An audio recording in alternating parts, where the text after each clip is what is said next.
Yeah, I mean, you had across the country, there were states closing churches. And then even in Florida in those early days, some of the local governments were going after churches. So I did an executive order say you have a right to worship. Local government can't take that away from you. I mean, come on. So I want to thank everybody who's come. And I also just think that seeing how people are inching towards this insanity again, we should look back at starting in March of 2020 and then look at some of the problems in our country now. And a lot of those problems trace back to how the country handled COVID starting in March of 2020. I mean, just think of our insolvency as a country. Starting March of 2020, they added $2.2 trillion in March of 2020, another $2.2 trillion to the debt in December of 2020. Then Biden did another $2 trillion in March of 2021, and then he did other. So you're talking about $6-7 trillion that did not need to be added to the debt that have been added to the debt. So now we're 32+ trillion in debt when we should be a lot less. Like in Florida, since I've been governor, we've paid down 25% of our state's debt. So it's fiscally, I think, has been a total catastrophe about how the federal government responded. And then when you borrow and print that much money, it is going to lead to inflation. That's just economics 101. The idea that you can just print yourself to prosperity with no ramifications is ridiculous. Of course that was going to happen. So everything people have seen over these last couple years all goes back to those decisions to crank the printing presses, borrow and spend untold trillions of dollars. I mean, it took this country 200 years to rack up $6 trillion in debt. And yet just since COVID, there's been another $6 trillion and more probably now since then. And then just think about how that's affected families. It's actually been fine for the people in and around DC. They do very well when you have the debt and all this stuff.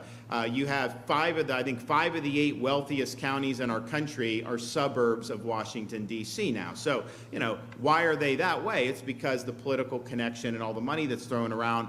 But what has that meant for people outside of that? I mean, it's meant that buying a home is unaffordable for a lot of families now. Buying a car is unaffordable. Even the groceries, you got to go and you got to make decisions about what you can even put in or not because of how expensive it is. And then now you've got gas going up, probably going to end up hitting $4 a gallon soon. It's, it's between, in parts of Florida, it's $3.50, $3.60 I'm seeing, probably even higher in some other parts. Other states, it's probably already over $4. Now Biden's closing off Alaska for oil production. So you're putting us on a pathway where people are going to be paying $4, $5, $6 a gallon for gas. How is that helping people be able to make ends meet? So there's a lot of things that have really, I think the whole COVID experience in Florida, we were obviously a counterweight to this, but overall in our country, it was like the biggest transfer of wealth from small businesses and working Americans to the government and some big companies like Amazon and Facebook.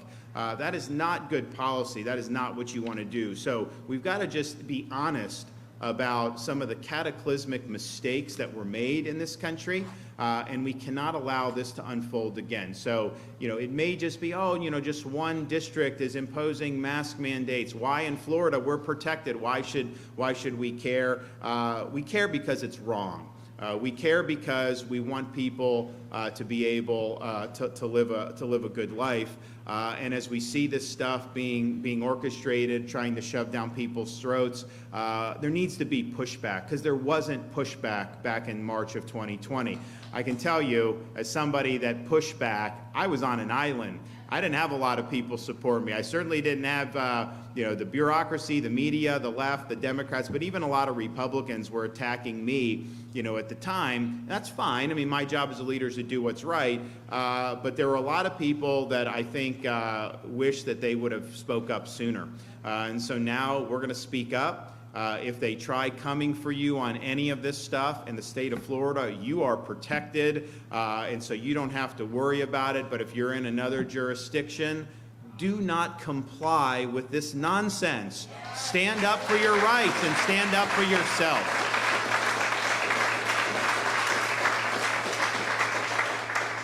All righty. Well, thank you, everybody. I'll take a couple questions. We got any back there in the back? Yes, sir.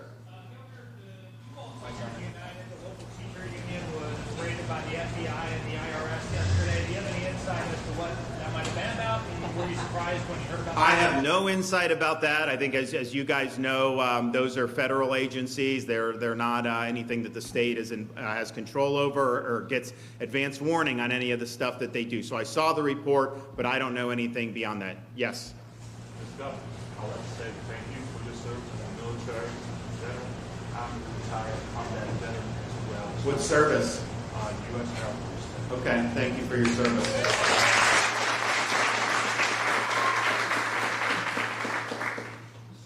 Because I'm one of the Americans who do not agree with all the policies. I feel that you have enacted policies that hurt people like myself, people that I love, the men and women who are my children. You have allowed weapons to be put in the street into immature, hateful people that have caused the deaths of the people who were murdered a couple weeks ago. Trayvon Martin was not the first. So first of all, Those people I did not allow anything with that. Well, listen, excuse me. I'm not going to let you accuse me of committing criminal activity. I am not going to take that. I am not going to take that.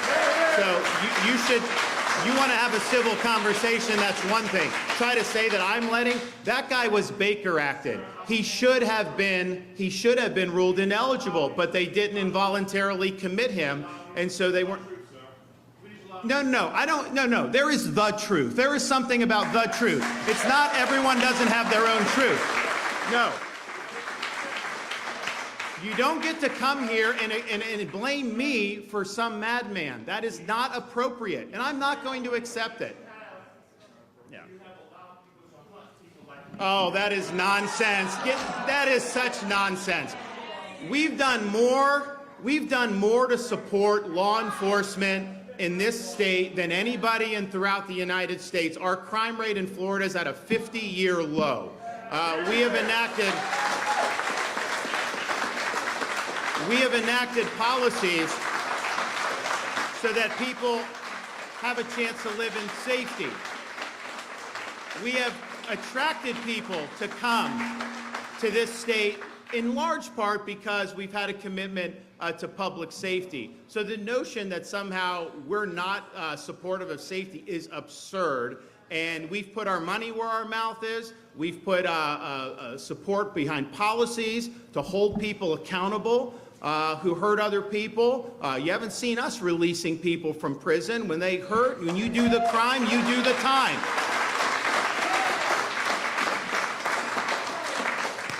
Yes.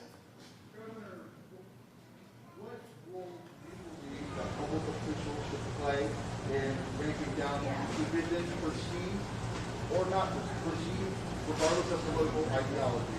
What role do you believe public officials should play in trying to break some of that down? Well, look, I think that, some of the issues that we're talking about here, I mean, Tia, when she was talking about what she was doing, standing up for her kids, she was attacked. Because somehow she can't have that position based on how she looks. That is wrong to say that. You treat people as individuals.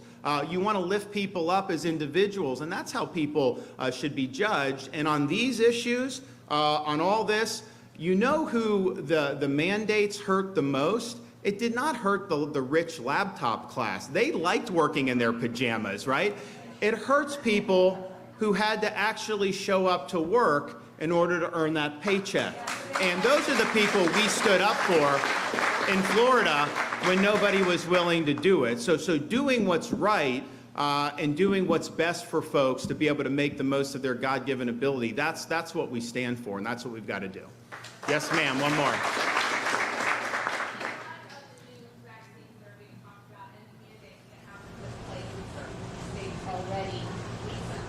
Are the executive orders that you put in place at the beginning of COVID, are those still in effect, or what further or more legislation would you need to enact to give?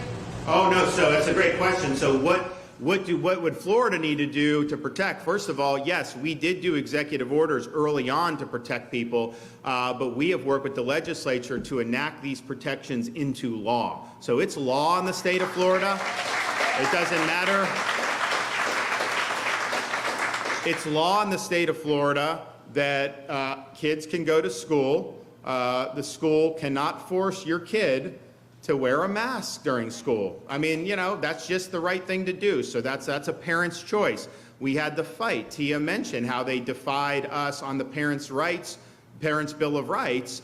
We signed that, and then we said, I did an order saying, you know, that means that parents determine the mask or not mask. So we went to court, we won that, and everything's fine. The vaccine mandates. There are no vaccine mandates allowed in the state of Florida. Not in your job, not in corporations, not for schools, for COVID vaccines. None of that. That's in law. You don't have to worry about that. Businesses protected against local government overreach. You know, I did do executive orders to protect them under the time, but that was done. That's done to protect now going forward. So, so these are really strong protections. I think we're the only state in the country that has the protections for school children, protections against the COVID vax mandates, protections for small businesses, and the ban of gain-of-function research. We're the only state in the country that has done all of that, the whole kit and caboodle. So I'm really excited. What's that? We can get in there. Yes, yeah, exactly, yeah. No. I didn't even see you. Good, yes. Yeah, but, you know, but these are things that, you know, with like the nursing homes, this was a huge problem in Florida because we have almost 4,000 long-term care facilities. And when COVID started, you know, we said you're not allowed to send sick patients into those nursing homes. New York was doing the opposite.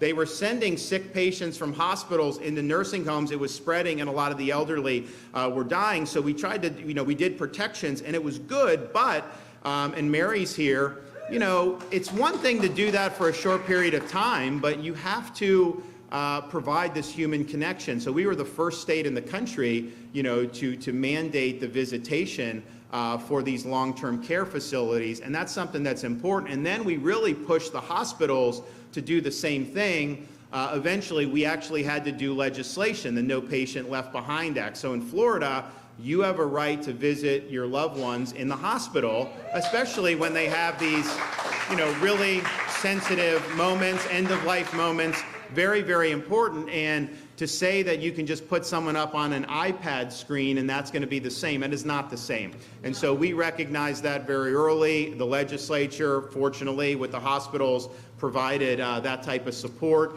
and it's made a lot of difference in a lot of people's lives to be able to be there for those moments. So the bottom line is on all of this, we have protected and mandated that freedom prevail in the free state of Florida. Thanks, everybody. God bless. Okay, yeah. One more.